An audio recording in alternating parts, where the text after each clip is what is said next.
Trabajé muchos años como patólogo forense, tanto en el ámbito médico como en el judicial. Podría pasar horas relatando cientos de historias sobre los cuerpos que he examinado.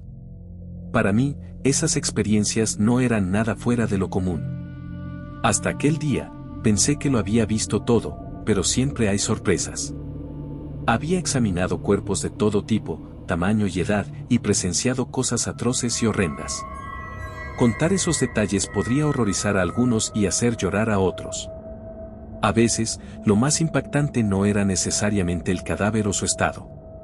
La causa de muerte podía ser igual de impresionante, especialmente en mis primeros años. Las más comunes eran muertes naturales, enfermedades, infartos cardiorrespiratorios, mutilaciones o traumatismos por accidentes de tránsito, ahogamientos, suicidios. En los suicidios, mi papel era crucial, ya que a menudo se necesitaba un examen minucioso para diferenciar un homicidio de un suicidio. Los casos más complejos eran aquellos en los que aparecían cadáveres sin un contexto claro que nos diera información, ancianos que morían en su casa hasta que alguien sentía el olor después de días, alguien tirado en la calle, un cuerpo flotando en el mar. Esas situaciones nos llevaban a investigar si se trataba de un asesinato premeditado, un homicidio culposo, un suicidio o un accidente. Todo esto que les he contado es para que comprendan lo extraño de lo que viví. Después de 20 años de profesión, hubo un hecho en 2008 para el que hasta hoy no encontré explicación. Por razones de ética profesional, he decidido mantenerme en anonimato, al igual que el lugar donde trabajaba, aunque imagino que si 2 o 3 personas llegaran a oír esto, sabrán quién soy. Una noche de tormenta, recibí el cuerpo de un hombre de entre 30 y 40 años, según pude apreciar a simple vista. El cuerpo llegó completamente desnudo, con diversas heridas lacerantes. Al observarlo, se notaba que llevaba al menos 2 días muerto. Al leer el informe, explicaba que el cuerpo fue encontrado en un parque por un hombre que paseaba a su perro, y su mascota fue quien realizó el hallazgo. La policía estaba investigando la zona por posibles evidencias. Mi trabajo era identificar la causa de muerte, dar una hora aproximada del momento de defunción y más detalles. Así que me puse manos a la obra. Por fortuna, los dedos del difunto estaban en condiciones para tomar sus huellas dactilares, así que su identificación no sería un problema. Comencé con las primeras pruebas, y al proceder con el primer corte noté una forma de sangrado inusual. La manera en que su sangre brotaba indicaba que deberían de haber pasado pocas horas desde su muerte, lo cual contradecía el estado de su piel y la hora en que lo encontraron. Al principio lo tomé como un desafío para un estudio especial. El hombre carecía de cabello o cualquier vello púbico. Si bien no era común, existen personas lampiñas que comparten esta característica. Encontré varias heridas lacerantes con pequeños fragmentos de madera, indicando posible rozamiento entre árboles. En el hombro encontré marcas de mordida, sin duda de una persona. Extraje el ADN de la zona para identificar al agresor.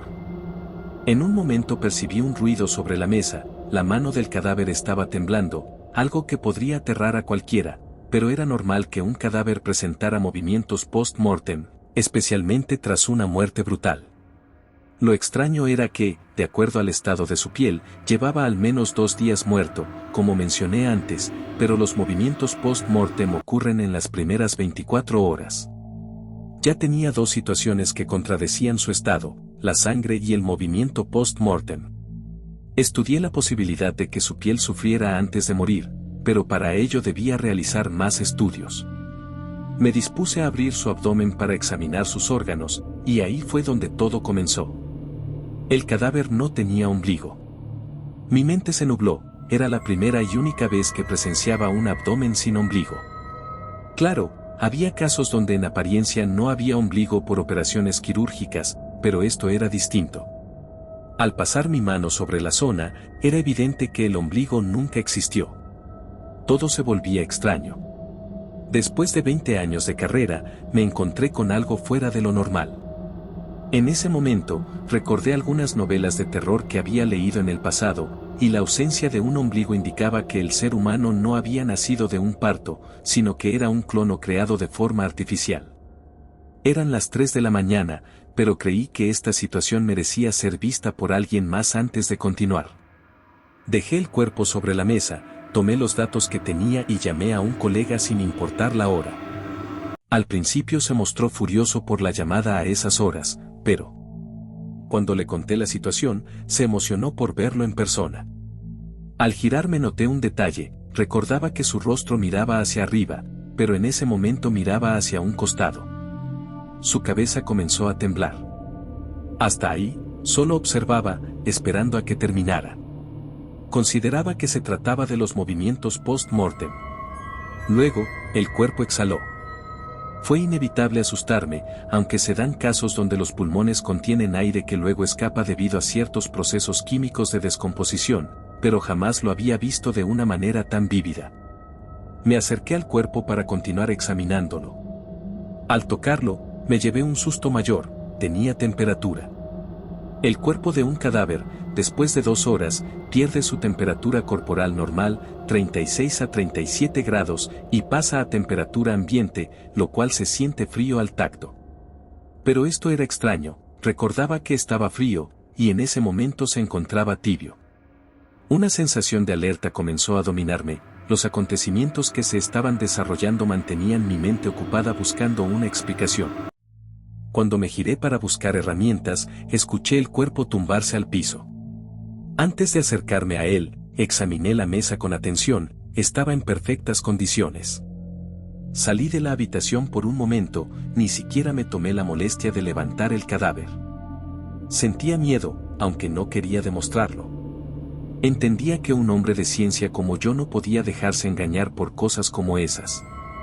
No lo quería aceptar. Decidí esperar a mi colega, entendiendo que entre dos sería mejor manejar esta situación. Luego de unos minutos, él llegó. No paraba de hablar sobre un montón de hipótesis, basadas en ciertos síndromes que había conocido y estudiado. Él se veía emocionado, tenía vocación por su profesión. No dejaba de expresar sus ideas, hasta que tuve que sujetarlo con fuerza para que se callara. Cuando me miró con seriedad, le expliqué lo de la temperatura del cadáver. Él me miró sorprendido y dijo que era imposible, lo cual yo ya sabía. Negó totalmente lo que le dije y quería ver el cadáver. Antes de llegar, le expliqué que el cadáver había caído solo de la mesa, pero él contestó que seguramente lo choqué sin querer. Se colocó su túnica y entramos a la sala. El cuerpo no estaba. Mi colega pensó que se trataba de una broma. Le mostré los datos recogidos y las herramientas que había dejado en uso. Donde había caído el cadáver, había una pequeña línea de sangre. Mi colega me preguntó si estaba haciendo todo esto para jugarle una broma. Traté de explicarle la situación. Le mostré la orden que recibí con el cuerpo, y lo vimos a él, sentado en un rincón. Solté mi carpeta debido al espanto.